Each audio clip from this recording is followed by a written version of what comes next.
Welcome to Al Hadi Foundation School.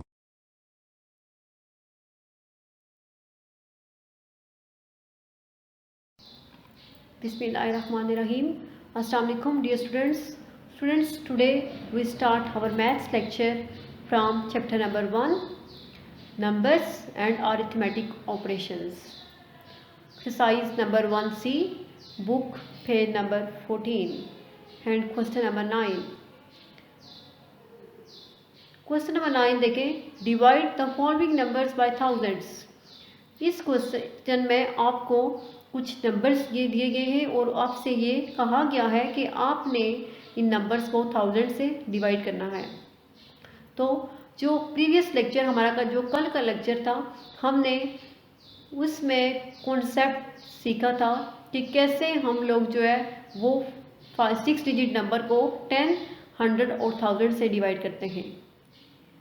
Okay, और कोई क्या क्या स्टेप्स होते हैं। और ये भी सीखा था हमने कल के लेक्चर में कि जब हम किसी भी 6 डिजिट नंबर को जिसकी वैल्यू हमारे पास 100,000 में होती है, तब हम उसको 10 से डिवाइड करते हैं तो उसी नंबर की वैल्यू कम होके 10,000 में आ जाती है। ठीक है। और जब हम किसी भी 6 डिजिट नंबर को वही जिसकी वैल्यू हमारे पास 100,000 में होती है, अगर हम उसको 100 से डिवाइड करें तो उसी नंबर की वैल्यू फिर हमारे पास 10,000 में रह जाती है। लेकिन जब हम इसे 6 डिजिट नंबर को 1000 से डिवाइड करते हैं, 1000 से डिवाइड करने से पहले उस नंबर की वैल्यू आपके पास 100,000 में होगी, लेकिन जब आप उसको 1000 से डिवाइड करेंगे तो उसी नंबर की वैल्यू जस्ट आपके पास 100 में रह जाती है। ठीक है। तो बाकी 10 और 100 से हम लोग लास्ट लेक्चर में डिवाइड कर चुके हैं नंबर्स को। वो क्वेश्चन नंबर आपके 7 और 8 थे। नेक्स्ट क्वेश्चन नंबर 9 में हमने इन नंबर्स को 1000 से डिवाइड करना है। तो देखिए कैसे डिवाइड करेंगे। तो इसके लिए आपके पास जो पार्ट ए है वो क्या है, 856,000। ये आपका पार्ट नंबर ए है और आपने इसको 1000 से डिवाइड करना है। ठीक है। जब आप इसको 1000 से डिवाइड करेंगे तो देखिए डिवाइज़र के अंदर आपके पास जो वैल्यू है वो क्या है, 856,000, और आपने इसको 1000 से डिवाइड करना है। अब आपके पास डिवाइज़र जो है जिससे आप डिवाइड कर रहे हैं वो क्या है, 1000। ठीक है। तो इसके लिए आपको लाजमी जो आपके अंदर वैल्यू है, डिवाइज़र के अंदर जो वैल्यू है आपके पास, वो जो है वो 1000 की फॉर्म में होनी चाहिए। तो देखिए जब हम इस वैल्यू को, वैसे तो इसकी वैल्यू जो है वो 100,000 में है, लेकिन जब 1000 में जस्ट लेंगे तो क्या हो जाएगा, 8,560। तो सबसे पहले हमने ये चेक करना है कि 1000 का टेबल 8,560 पे कितने टाइम्स जा रहा है। ओके, तो फिर आप ये ऑब्जर्व करेंगे कि 1000 का टेबल 8,560 पे 8 टाइम्स जा रहा है। ठीक है। जब हम 1000 को 8 से मल्टीप्लाई करें तो हमारे पास क्या आता है, 8000। ठीक है। फिर जब हम इसमें से माइनस करेंगे 8,560 में से 8000 को, तो हमारे पास आंसर क्या आएगा, 0 - 0 0, 6 - 0 6, 5 - 0 5 एंड 8 - 8 0। तो अब आपके पास जो वैल्यू है, आपके पास जो रिमाइंडर है वो क्या है, 560। अब 560 की वैल्यू बहुत लेस है 1000 से। ठीक है। इसलिए 1000 जो है वो बड़ा नंबर है और 560 छोटा नंबर है। 1000 का टेबल 560 पे नहीं जा सकता।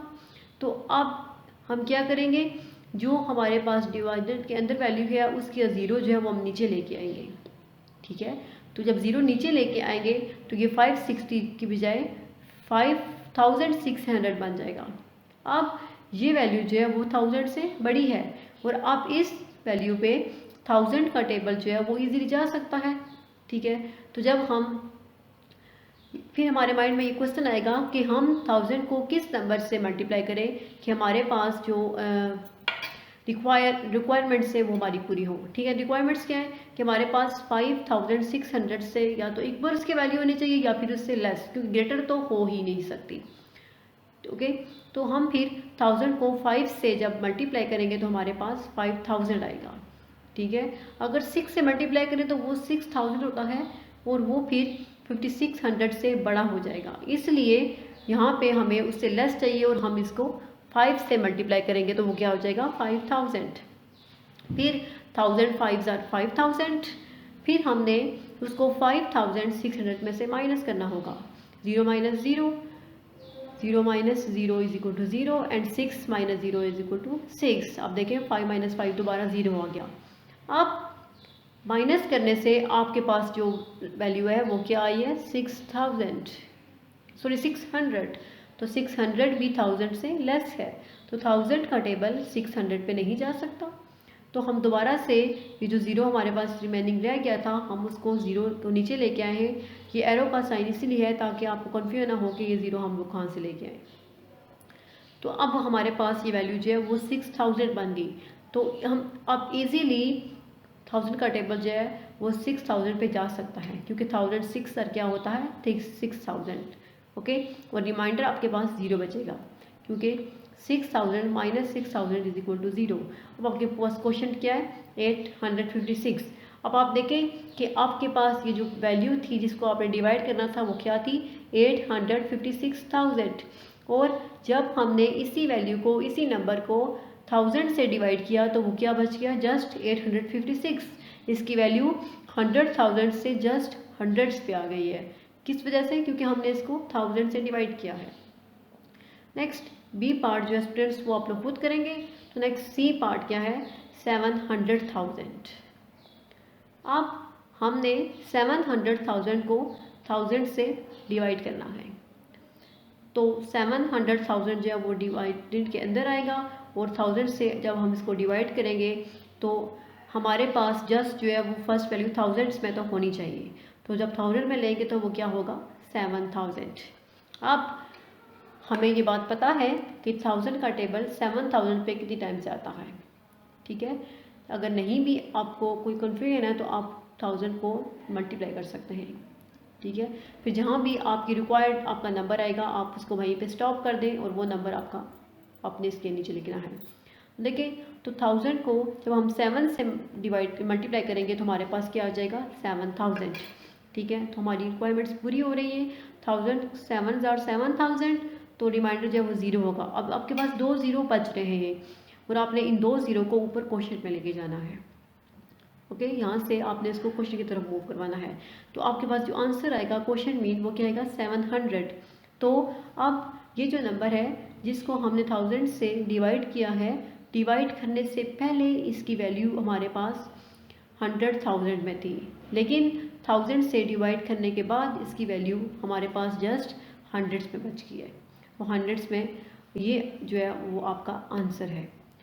नेक्स्ट जो है, अब हमने जो लास्ट वीक में लेक्चर्स किए हमने काम किया था, तो हमने एक्सरसाइज 1C के फर्स्ट जो 3 क्वेश्चंस हैं वो छोड़े थे कि उनको हम बाद में करेंगे, क्योंकि इसमें कुछ चीज़ें ऐसी थी जो आपको ये क्वेश्चंस जो हमने किए हैं अभी तक 5 क्वेश्चंस ये करने के बाद क्लियर होना थी। ठीक है, तो देखें इसमें सबसे पहले भी यहाँ पे देखें exercise 1C question number 1 fill in the blanks.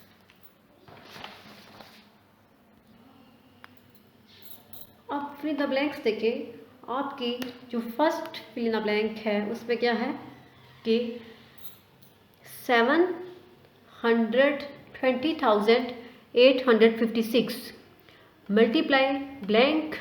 हम इस नंबर को किस नंबर से मल्टीप्लाई करें कि हमारे पास आंसर जो है वो इसके इक्वल होना चाहिए।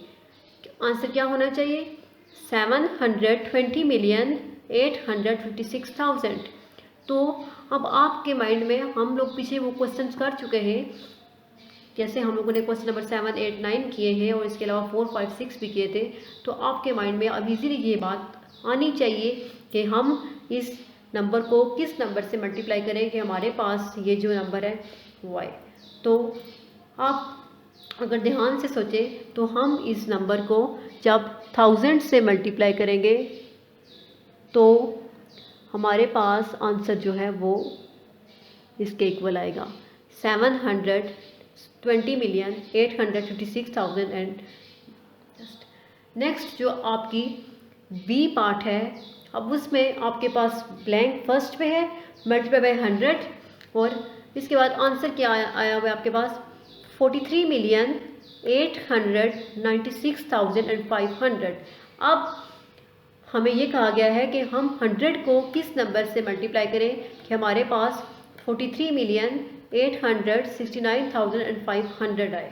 तो आप ये ऑब्ज़र्व करेंगे कि अगर हम इस नंबर को, यानी कि अगर हम 438,695 को मल्टीप्लाई करें 100 से, तो हमारे पास आंसर क्या आएगा 43,869,500।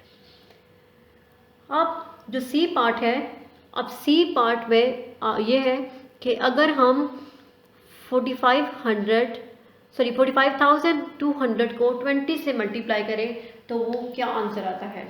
इसको आप इजीली मल्टीप्लाई कर सकते हैं। जब आप मल्टीप्लाई करेंगे तो आप ये ऑब्जर्व करेंगे कि आपके पास जो आंसर है वो क्या आया है, 904,000 जो है वो आपका मल्टीप्लाई करने से आपको मिलेगा।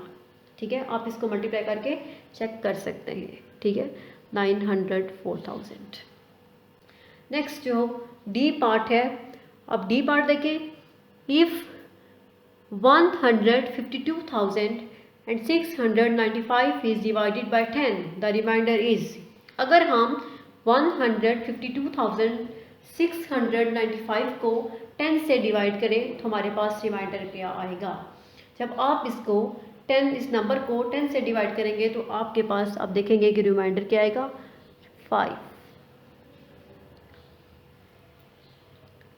नेक्स्ट ई पार्ट है, लास्ट वन, 358,800 डिवाइडेड बाय 100 कि अगर हम 358,800 को 100 से डिवाइड करें तो हमारे पास आंसर क्या आएगा। जब आप इसको 100 से डिवाइड करेंगे तो आपके पास क्या आएगा 3,588।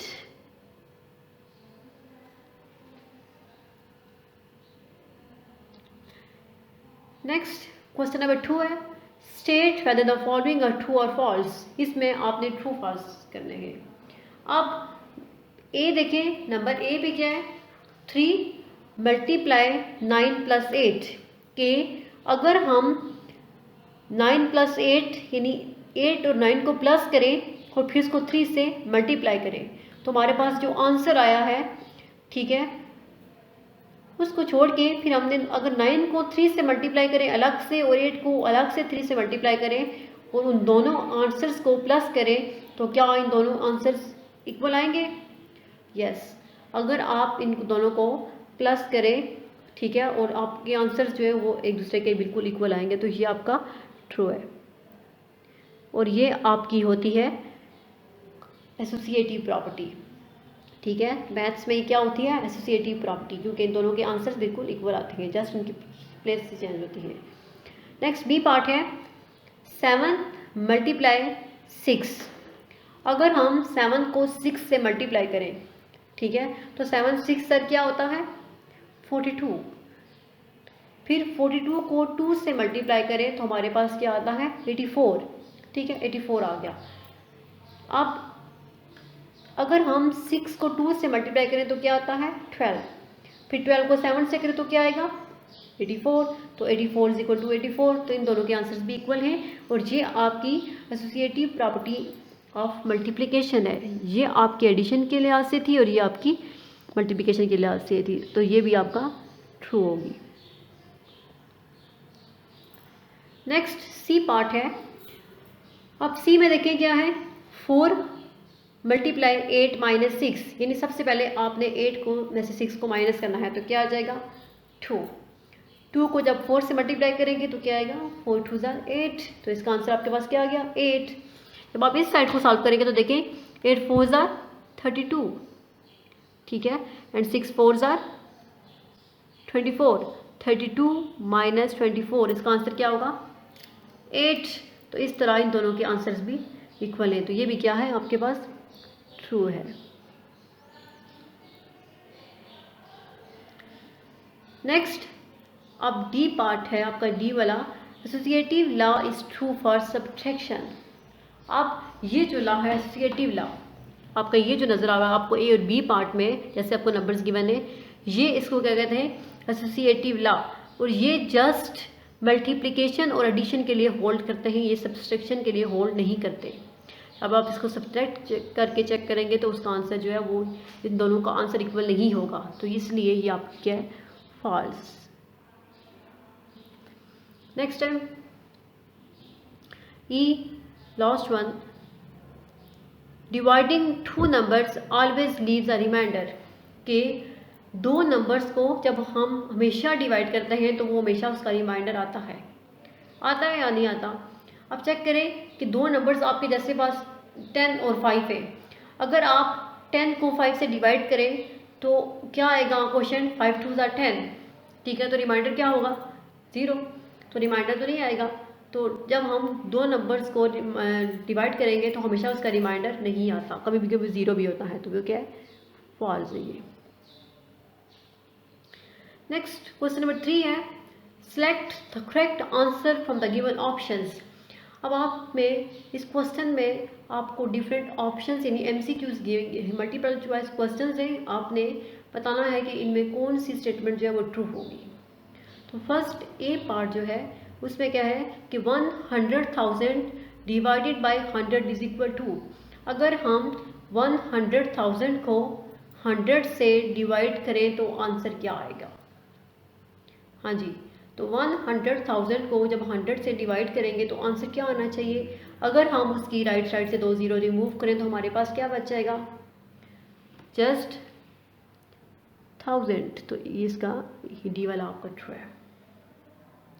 नेक्स्ट बी पार्ट है, the smallest 6 digit number multiply by 100 gives, कि अगर जो छोटे से छोटा 6 डिजिट नंबर है आपके पास, जब आप उसको मल्टीप्लाई करेंगे 100 से तो हमारे पास जो स्मॉलेस्ट 6 डिजिट नंबर है वो क्या होता है, 100,000। जब हम उसको 100 से मल्टीप्लाई करेंगे तो हमारे पास आंसर किस में आ जाएगा, 100 मिलियंस में। ये आपका ट्रू हुआ। Number C, associative law is true for, associative law जो है वो किसके लिए ट्रू होता है, एडिशन, सब्ट्रैक्शन, डिवीजन या फिर एक्सपेंशन। तो एसोसिएटिव लॉ किसके लिए ट्रू होता है,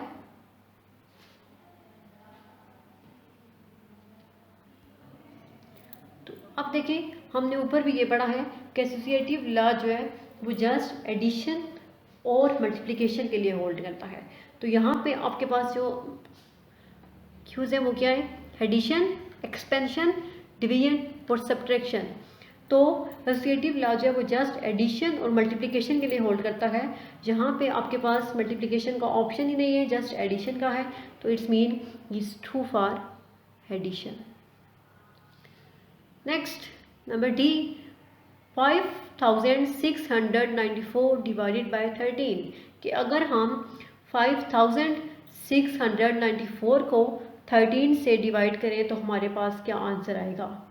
तो आप जब उसको 13 से डिवाइड करेंगे तो आप ये ऑब्जर्व करेंगे कि आपके पास आंसर जो है वो आएगा 438।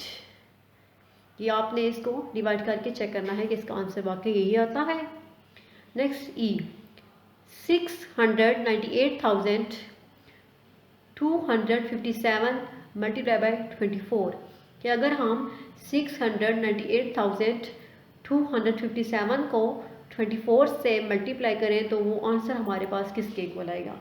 तो अगर जब आप उसको मल्टीप्लाई करेंगे तो आप ये चेक करेंगे कि आंसर जो है वो आपके पास आएगा 16,758,168 means this is your correct answer. तो इस तरह ये आज हमारी एक्सरसाइज 1C के क्वेश्चन नंबर 1, 2 और 3 भी होगी। इसके अलावा क्वेश्चन नंबर 9 भी आज हमने किया है। तो नेक्स्ट जो हमारा लेक्चर होगा उसमें हम लोग क्वेश्चन इंशाल्लाह क्वेश्चन नंबर 10 और 11 करेंगे। तो आज के लिए आपका ये लेक्चर काफ़ी है। सो अल्लाह हाफिज़।